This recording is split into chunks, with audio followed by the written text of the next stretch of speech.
La inteligencia artificial vuelve a salvar los muebles en Wall Street, pero el camino no está despejado. Mientras S&P 500 y Nasdaq cierran otra semana en verde gracias a los chips, el petróleo vuelve a rugir por las tensiones en Oriente Medio y la Reserva Federal lanza un mensaje que nadie quería escuchar. Hoy veremos por qué el mercado quiere subir, pero los bonos y el crudo están impidiendo la fiesta. Vamos a verlo. That we shall never negotiate out of fear, and we shall never fear to negotiate. El S&P 500 ha tenido una semana bastante buena, bastante alcista, llegando incluso a tocar los máximos por tercera vez y probablemente en las próximas semanas o incluso en la próxima semana directamente podamos ver cómo lo rompe para continuar con la tendencia alcista. Y es que al haber tenido esta sacudida de aquí, pues las probabilidades de que hayamos ya tenido un retroceso limpio para seguir subiendo son mayores. De hecho, en diario vemos que incluso esta semana hemos tenido un testeo al POC para luego enseguida tener esa reacción alcista hasta los máximos. Ahora lo único que faltaría es que acabe de romper los máximos y ahí nos permita tener ese test para incorporación de largos. Y toda esta subida ha sido principalmente provocada por el optimismo en la inteligencia artificial. Eso ha hecho que el Nasdaq haya tenido una subida incluso más agresiva. Es decir, las últimas semanas veníamos de un contexto un poco peor para el Nasdaq, ya que la narrativa de la inteligencia artificial estaba perdiendo un poco de fuerza y por eso no tenemos al precio rompiendo máximos, sino que lo tenemos atacando esta diagonal. Pero vaya, el resultado es similar. Incluso si estas semanas tenemos una inteligencia artificial más fuerte, podemos también tener esa ruptura de los máximos para luego un test y seguir subiendo. Aquí la sacudida en la zona del POC es bastante más clara y bastante más agresiva, lo cual es muy positivo. Para quien no ha sido nada positivo es para Europa. El problema que nos encontramos aquí es que no hay una presencia tan fuerte de nuevas tecnologías, básicamente de inteligencia artificial, en Europa. Y por lo tanto no se ha visto beneficiada por estas subidas y a la vez se ha visto perjudicada por la escalada del conflicto en Oriente Medio. Y la verdad que esto se ha dado en un momento muy malo, ya que estábamos rompiendo máximos. Y ahora mismo deja todo este movimiento como una sacudida. En diario es bastante más claro como vemos este movimiento tan agresivo para subir y luego para caer justo atravesando el máximo y que ahora puede tener cierto retroceso para luego seguir cayendo. Ahora mismo para poder ver continuaciones alcistas necesitaríamos consumir mucho más tiempo para poder agotar toda esta presión bajista. Ahora mismo el seguimiento que se le puede hacer el DAX es bastante más enfocado a si esta sacudida es el inicio de algo mucho peor, es decir, la sacudida de todo el rango para generar una distribución, o si por el contrario simplemente es un susto puntual que a lo largo de estas semanas acabará absorbido para seguir subiendo. Para hacer este seguimiento es clave ver cómo retrocede, cómo va generando velas a lo largo de estos días y por supuesto las zonas que mantiene. Si consigue mantener este nodo de bajo volumen y la zona del POC, pues las probabilidades de que subamos serán mucho mayores. El Eurostoxx ha tenido una semana un pelín mejor, ya que al final de la semana ha tenido cierto rechazo por la parte baja, pero sigue siendo una semana bajista y en una zona bastante delicada, ya que estamos en la parte alta del canal. En diario todo depende mucho de si pierde este nivel y por lo tanto cambia la estructura de alcista a bajista, aunque no descartaría que una incursión hasta este nivel pueda ser alcista en caso de que la recupere con mucha fuerza, porque en caso contrario lo que estaríamos viendo es una figura, básicamente la típica figura de cambio de tendencia, ya sea hombro cabeza hombro o como se le quiera llamar, que apuntaría a retrocesos hasta la zona del POC o hasta la parte baja del canal en el que nos encontramos. Y en el Dow Jones podemos ver un caso mixto entre el S&P 500 o Nasdaq y los índices europeos, ya que ni se ve tan beneficiado por la inteligencia artificial ni se ve tan perjudicado por la situación en Oriente Medio. Entonces ha tenido una semana bajista pero con bastante más fortaleza y manteniendo una tendencia alcista bastante fuerte y sana. Y en Forex, en el yen, tenemos una nueva semana con absorción en mínimos como la semana anterior, y es que su tendencia bajista está fallando por continuar en esta zona, pero sigue con el mismo contexto de presión bajista, es decir, las rentabilidades del bono americano siguen subiendo y esto sigue forzando que se vendan yenes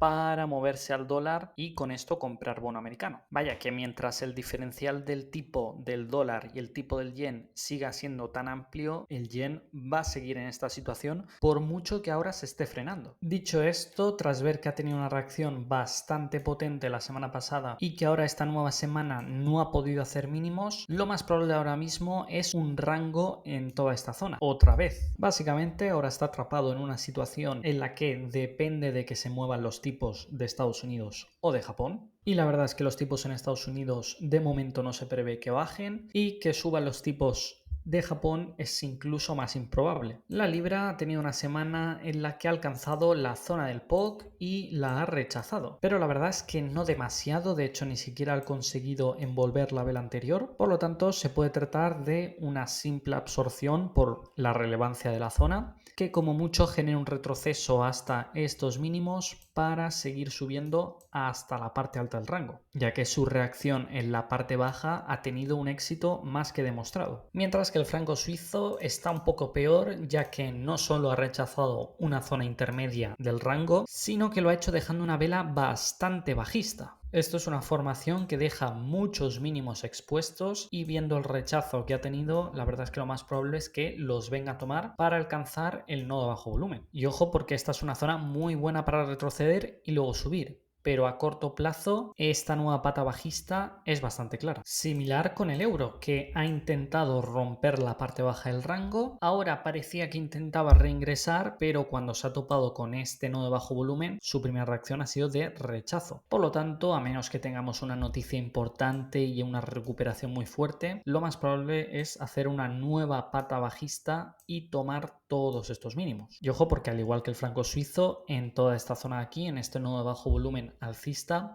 podemos luego tener una muy buena reacción alcista, pero aún no hemos llegado a ese punto. Lo mismo con el dólar australiano, pero en este caso no entraría, ya que tenemos dos cosas bastante diferentes. Primero, el retroceso es bastante más fuerte, es decir, tenemos aquí una especie de pequeño impulso, un test y ahora parece que queremos venir a buscar estos mínimos, lo cual es una figura mucho más sólida para tener un retroceso. Además, no hemos alcanzado una zona tan relevante para luego seguir cayendo como si lo hemos hecho los anteriores. Aquí simplemente estamos tocando la parte alta de este canal a corto plazo y aún no la hemos alcanzado a tocar, pero bueno, casi estos mínimos de aquí. Por lo tanto, tanto el franco suizo como el euro creo que tienen setups de mucha más calidad para cortos. También está mucho mejor para cortos el dólar canadiense, que ya sabemos que venimos de muchas semanas de impulso totalmente bajista y estas dos últimas semanas hemos tenido un retroceso extremadamente lento, extremadamente débil a todo este nodo de bajo volumen y para colmo el último día dejó una vela con mucho rechazo. Por lo tanto aquí los cortos están mucho más claros, por lo menos hasta tomar estos mínimos, aunque ya mencioné que podía profundizar bastante más, por lo menos hasta este nodo de alto volumen. En las commodities el oro sigue bastante cómodo en esa situación de que los tipos no suben. De hecho podemos ver cómo tras reaccionar al POC y dejar un muy buen suelo ha tenido aquí su reacción, su test a todo este mínimo y ahora podemos tener una continuación alcista.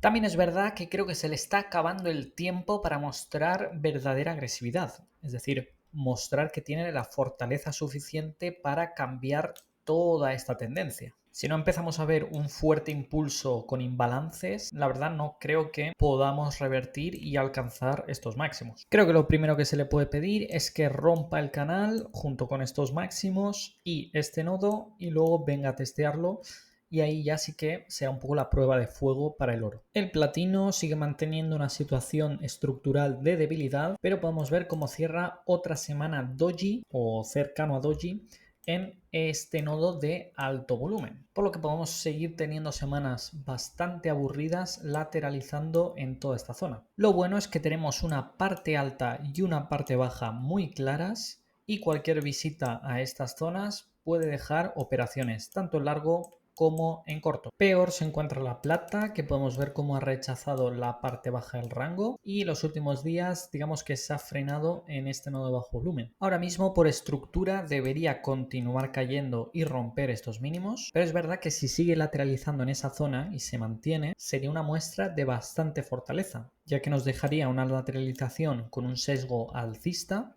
al ser incapaz de hacer nuevos mínimos, y podríamos acabar viendo cómo supera estos mínimos para seguir subiendo. Entonces la clave estará justamente en eso, en si el precio es capaz de hacer nuevos mínimos o no. Y el cobre finalmente cierra una semana con buena iniciativa alcista tras reaccionar en el POC, lo cual confirma el setup de largos. Si lo vemos en diario es bastante bueno ya que limpia estos mínimos y luego tiene la reacción. Lo único malo es que los dos últimos días ha cerrado con un poco de mecha por arriba rechazando estos máximos. Por lo tanto yo esperaré al inicio de la semana a ver si tiene aceptación en esta zona para ahí en ese punto ya incorporarme. El petróleo por otro lado cierra una semana en la que intentó subir tras muchas semanas cayendo, pero tuvo bastante rechazo por la parte alta, lo cual nos indica continuaciones por lo menos hasta hacer nuevos mínimos y alcanzar este nuevo bajo volumen. Si lo vemos en diario, el price action no se ve tan bajista si miramos las últimas velas,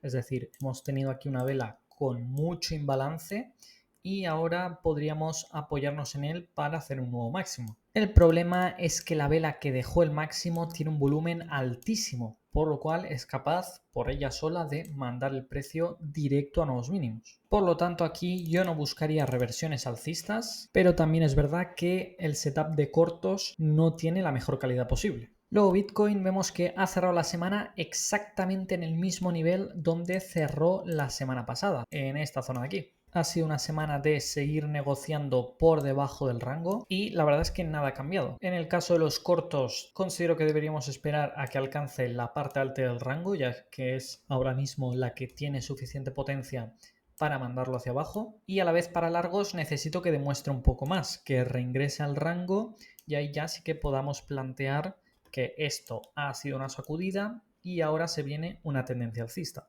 Es verdad que para movimientos de intradía esta zona puede estar muy bien, pero para el swing trading que yo busco de movimientos largos es completamente inservible. Y vamos con el bono que continúa con su dura caída esta semana alcanzando la parte baja de este rango local y sin acabar de romperlo. Aún tenemos una oportunidad de que el precio retroceda hasta zonas intermedias para luego continuar cayendo. Pero vaya, creo que se ha demostrado que este movimiento era extremadamente potente y que no tiene ningún problema de mandarlo hasta los mínimos. Y es que esta semana ha vuelto a incrementarse el miedo de que se vuelvan a subir tipos, lo cual evidentemente afecta mucho al bono. Veremos qué acaba sucediendo, pero la realidad es que no hace falta siquiera que suban tipos. Mientras siga habiendo miedo de que esto pueda pasar y la situación en Hormuz mantenga el miedo por la inflación, esto puede seguir cayendo. Similar en las notas del Tesoro, que no han podido aguantar este nivel y recorren su camino hacia los mínimos. Pero también he de decir que en este nivel podemos encontrar bastante soporte, ya que se encuentra dentro de un lateral en el que podemos seguir rebotando de lado a lado. Bueno, en general creo que ha sido una semana bastante mixta. Hemos arrancado muy optimistas con los índices, especialmente los americanos, que se han visto muy beneficiados por la IA, pero a la vez es verdad que el miedo a los tipos altos y la tensión en Hormuz